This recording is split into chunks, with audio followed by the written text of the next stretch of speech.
Tonight, ladies and gentlemen, make sure that you're comfortable, that you're ready for a deep shock, because I'm going to make the connection between Osama bin Laden and George Herbert Walker Bush and his son George W. Bush. So you might want to listen very, very carefully, and I guarantee you're going to be amazed. You're going to wake up, you're going to be shocked, you're going to be angry, and then some things are going to begin to make a whole lot of sense that never made any sense before. Ladies and gentlemen, shortly after or during Bush's tenure at Yale University, he was recruited into the Central Intelligence Agency. George Herbert Walker Bush, that's the father of the current president, who was our president at another point in our recent history, was deeply involved in the fiasco at the Bay of Pigs. Now, all of this stuff is on record. It's been published in many, many books and reports and articles, for years. So you're going to have to go and look that up. Some of it can be researched on our website. There are some stories at the end of the one that we have on our exclusives page entitled America's New War. If you click on every single one of those links at the end of that story and read all of the text within those stories in separate newspapers and news services and websites, you will begin to pick up the web, and you will be referred to other links and sources so that you can verify all of this material for yourself. We've given that to you.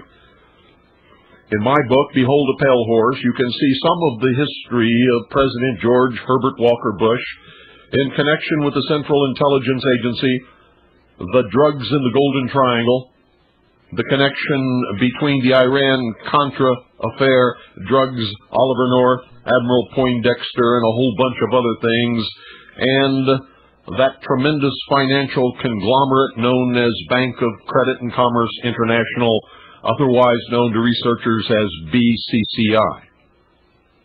The Central Intelligence Agency, under George Herbert Walker Bush, and later under Vice President George Herbert Walker Bush, and even later under President George Herbert Walker Bush, assisted the Afghani freedom fighters in Afghanistan against the invasion and occupation of their country by the Soviet Union, in order to create the element that was needed to bind the various Islamic sects groups and different tribal affiliations under one concerted cause to fight the Soviet Union.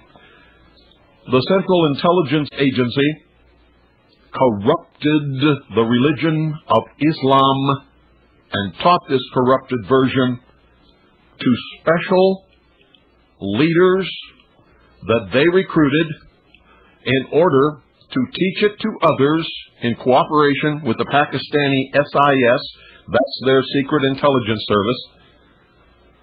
A lot of these schools and a lot of this instruction was conducted within the borders of Pakistan and in Afghanistan by operatives of the Central Intelligence Agency from America's SEAL teams and Special Forces, sent to Afghanistan by the Special Operations Division of the Department of Defense, also known as the Special Operations Group, or SOG. All of this, too, is a matter of record. A friend and business partner of the Bush family for many years, the senior bin Laden, sent his son to help in this effort. The younger, Osama bin Laden, was recruited by the Central Intelligence Agency, trained by them as one of these special leaders to teach the corrupted version of Islam, the corrupted version that convinced all of these young hot-blooded Muslims that they should participate in a specific jihad or holy war against the Soviet Union.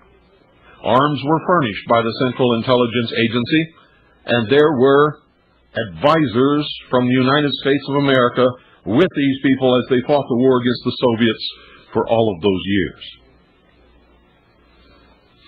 Now, for that as a background, and most of it already published and in the public domain in many different books and many different papers, many different reports, has come out in Senate and House investigating committees during their questioning. A lot of it came out during the so-called Iran-Contra affair and in a whole lot of other investigations in and out of government. Most of you already know these things. Those of you who don't, you're going to have to spend some time reading, researching, and catching up. Tonight, I'm going to give you some information that I have independently confirmed through my own research, and others have also independently confirmed in their own research, and you will find in various reports and documents and books, much of which can be found on the Internet. Tonight, I'm going to quote to you from a book entitled Fortunate Son, written by J.H. Hatfield. J.H. Hatfield. When this book was first published, ladies and gentlemen, the copies extant are already out to the public sector, were rounded up somewhat mysteriously. The publisher withdrew their support of the book. The plates used for printing the book were smashed, and the book was, the way they say it in the publishing business, put up on the shelf. I'm going to begin quoting from a chapter entitled Ties That Bind, beginning on page 54, second to the last paragraph. George W.'s early days, or early years, in Midland, Texas, coincided with heady days for West Texas, touched off by the 1973 Arab oil embargo, as the price of crude eventually soared to more than $30 a barrel, and economists predicted it would go even higher. The Junior Bush desperately wanted a bigger piece of the action, to strike it rich like his father did years earlier, but without using any of his own money. In June 1977, he formed his own drilling company, Arbusto Energy. Arbusto in Spanish means bush. Like his father, who made his fortune in the oil business with the money of others, George W. founded Arbusto with the financial backing of investors including James R. Bath, B-A-T-H, a Houston businessman whom Bush apparently first met when they were in the same Texas Air National Guard unit. Tax documents and personal financial records in the public sector show that Bath, an aircraft broker with business ties to Saudi Arabia sheiks, had invested $50,000 in Arbusto, granting him a 5% interest in 2 limited partnerships which were controlled by Bush. In one of the most bizarre footnotes to history, Time magazine described Bath in 1991 as a deal broker whose alleged associations run from the Central Intelligence Agency to a major shareholder and director of the Bank of Credit and Commerce International, also known as BCCI, as it was more commonly known. It was closed down in July 1991 amid charges of multi-billion-dollar fraud and worldwide news reports that the institution had been involved in covert intelligence work, drug money laundering, arms brokering, bribery of government officials, and aid to terrorists. And I can tell you that's all true.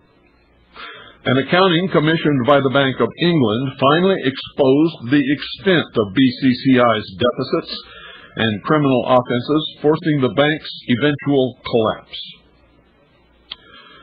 Bath was never directly implicated in the BCCI scandal, but according to the Outlaw Bank, an award-winning 1993 book by Time correspondents Jonathan Beatty and S.C. Gwynn, Bath originally made his fortune by investing money for Sheikh Khalid bin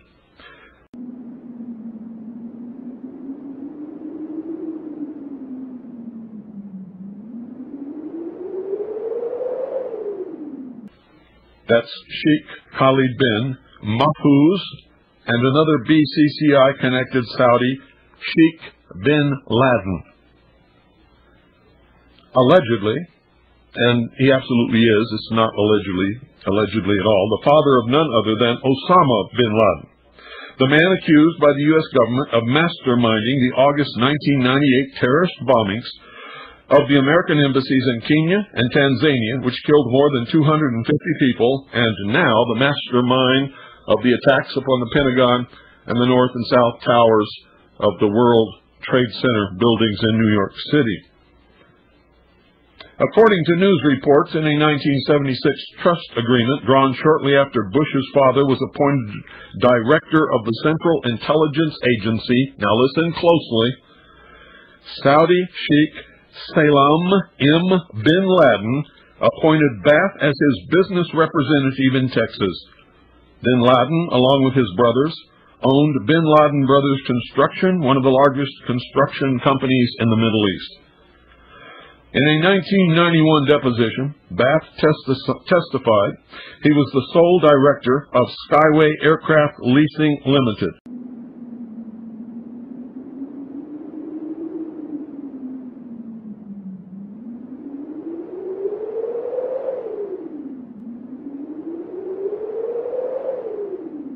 A Houston company owned by Khalid bin Mahfouz. Bin Mahfouz had been a major shareholder in the Bank of Credit and Commerce International, which had been accused of using Mideast oil money to seek ties to political leaders in other countries throughout the 1970s and the 1980s. According to court documents that are on public record, Bath also swore that in 1977 he represented 4 prominent and wealthy Saudi Arabians as a trustee and used his name on their investments in the United States. In return, he received a 5% interest in their deals. Federal authorities, the Financial Crimes Enforcement Network, and the FBI later investigated Bath after allegations were made by one of his American business partners that the Saudis were using Bath and their enormous financial sources to influence United States policy. Time reporters Beatty and Gwynn suggest in their book that the $50,000 Bath invested in George W.'s Arbusto Energy Drilling Company may have belonged to Bath's Saudi clients, since the Houston businessman had no money of his own at the time.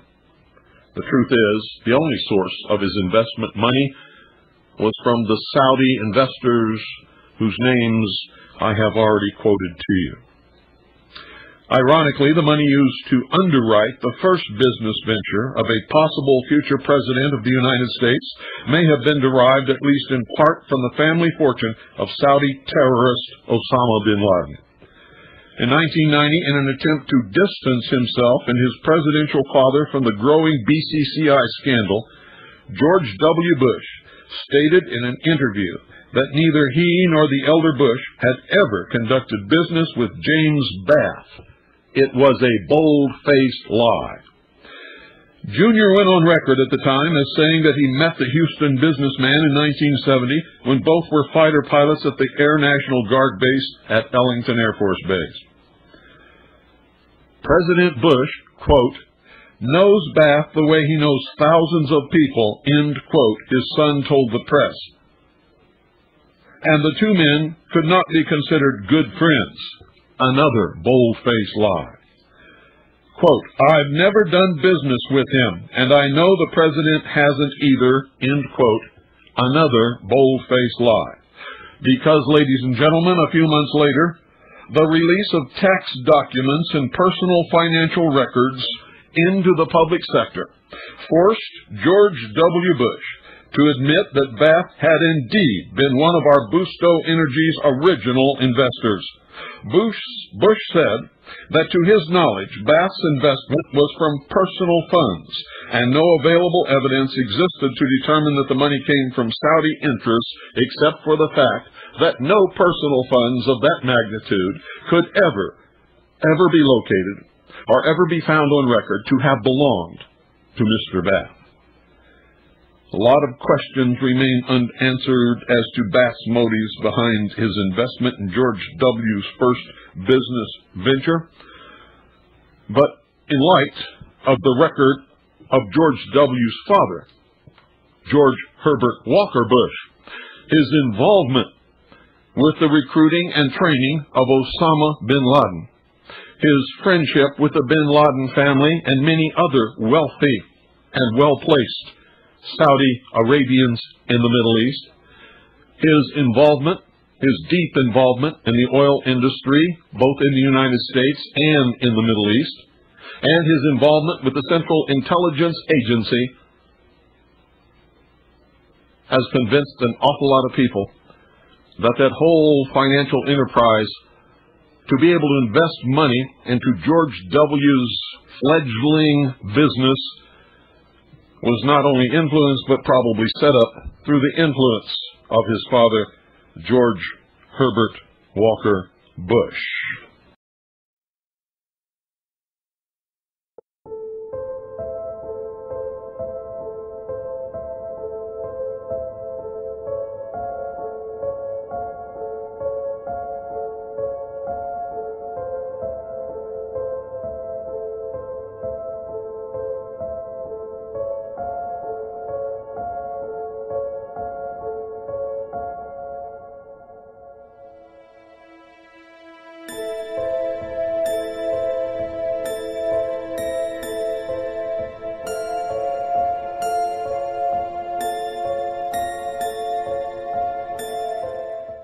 You were both in Skull and Bones, the secret society. It's so secret we can't talk about it. What does that mean for America? The conspiracy theorists are going to go I'm wild. sure they are. I don't know. I haven't seen the web. Number 322? You both were members of Skull and Bones, a secret society at Yale. What does that tell us? Not much, because it's a secret. Is there a secret handshake? Is there a secret code? I wish there were something secret I could manifest. 322, secret number? There are all kinds.